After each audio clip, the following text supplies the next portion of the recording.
Hey guys, so here we are answering questions on rejection. So here we are given an extract and it reads as follows. I acquiesced okay, let's restart. I acquiesced under the drops of poison that were burning me. A quarter of a century of marriage, a wife unparalleled. I counted backwards to determine where the break in the thread had occurred from which everything had unwound. My mother's words came back to me. Too perfect. I completed at last my mother's thought with the end of the dictum. To be honest, I thought of the first two instances with a wide gap between them, the sign of the primacy of life in the individual. I thought of his absence all day long. He had simply said, "Don't expect me for lunch." I thought of other absences, quite frequent these days, crudely clarified today yet well hidden yesterday under the guise of trade union meetings. He was also on a strict diet. To break the stomach egg, he would say laughingly. This egg that announced old age. Every night when he went out, he would unfold and try on several of his suits before settling on one. The others, impatiently rejected, would slip to the floor. I would have to fold them again and put them back in their places, and this extra work I discovered I was only doing to help him in his effort to be elegant in his seduction of another woman. I forced myself to check my agitation. Okay, so here we are given question 2.1 there, and it says choose a description from column B that matches the name in column B. Okay, so here this is column A and this is column B. All right, so we are given two columns. It's column A and column B. In column A we are given the character, and in column B we are given the description. So let's get to it. And then here we have 2.1, and then at 2.1 at A we are given Mudo. Now Mudo is Tamsir's brother. He is the narrator's husband and his Dawa's father, and he's also the sugar daddy. So here let's look for a description that best matches him. And here we are looking, and we have D there that says the sugar daddy. So the correct answer here would be D. And then let's go to B. B has given us Benito. So Benito is Daba's friend. He is Mudo's second wife. So here let's also check. We are given the narrator's daughter, Mudo's brother, Tamsir's at E there we have Mudo's second wife, and here the answer here would be E. And now let's go to C. C says Daba. So Daba is the narrator's daughter. She is also Benito's friend, and she's Mudo's daughter as well. Okay, so let's check. What are we given? We are given A, the narrator's daughter, so that has to be it at A. And now we have the last one there that says Tamsir. Well, Tamsir is Mudo's brother. He is a polygamist and he wants to marry the narrator. So here what are we given? We are given that he is Mudo's brother, and that would be it there at B.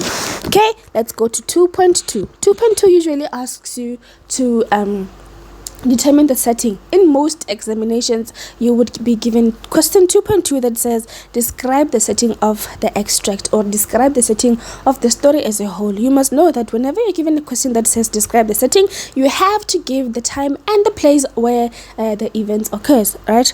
So here we have a question that says describe the setting of this extract, right? So let's look. Where is the narrator when she speaks this? Obviously we have never been told that the narrator goes out, she goes anywhere to clear her mind or anything. So this would be at the narrator's house.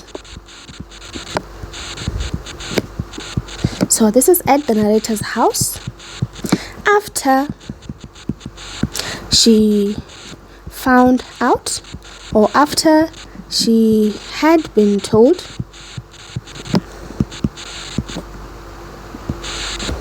this is found out after she had been told of her husband's second marriage to Benito. Okay, now we go to 2.3. Now 2.3 says refer to line 1, and at A it says we must identify a figure of speech used in the line. Let's go to line 1. Line 1 says I acquiesced under the drop of poison that were burning me. So here she used a metaphor. Someone can also say that she is exaggerating, so you can say it is a hyperbole. Okay, and now let's go to B. B usually asks you to explain the figure of speech, and yes, here it says explain why this figure of speech is relevant in this extract. Okay, so we are going to say that it is relevant because let's start with the one of a metaphor. So we can say that the narrator compares her acceptance of the shocking news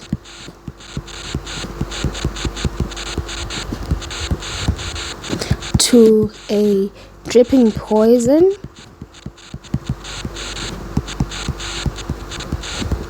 that kills her slowly inside. Okay, and you can also answer to the one of the hyperbole and say, let me write here the hyperbole. You can say that the narrator exaggerates. So she exaggerates the pain she feels after being told of her husband's marriage.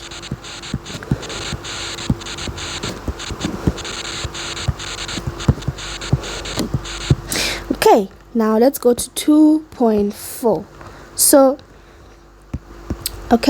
we have 2.4 here.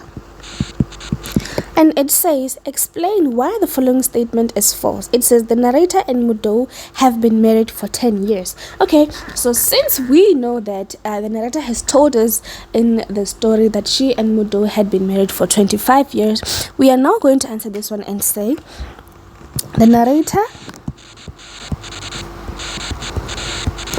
and Mudo have been married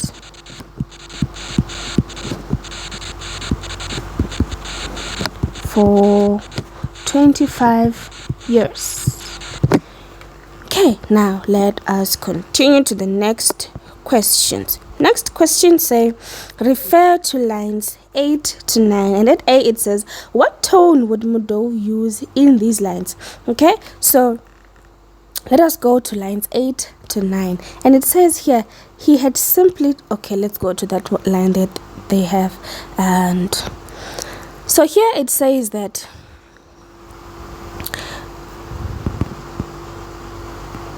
he had simply said, don't expect me for lunch. I thought of other absences quite frequent these days. Crudely clarified yet well hidden yesterday, another guise of trade union meetings, blah blah blah. Okay, let us go now to the question. What does the question say again? It says here, what does this... Oh, I'm sorry. It says, what tone would Mudo use in these lines? Okay, let's answer that at A. So we'd say that Mudo would use a cold, uncaring, or arrogant tone. And now let's go to B. B says, why would Mudo use this tone? Okay, let's say he would use this tone because Mudo is just stating a fact, and he is not bothered by how his words are received by his wife. Okay, let's move on. We have 2.6 and it says, what does this extract reveal about the narrator's character? Substantiate your answer. Okay, we have 2.6 there, and let's say she is humble, and you can also say that she is submissive. Now, why would you say she is humble? This is because... Oh no, let's say, why would she is humble or she is being submissive? Let's say she attends to her wifely household duties without any complaint. And you can further say that she does not ask, or she does not question her husband's movements,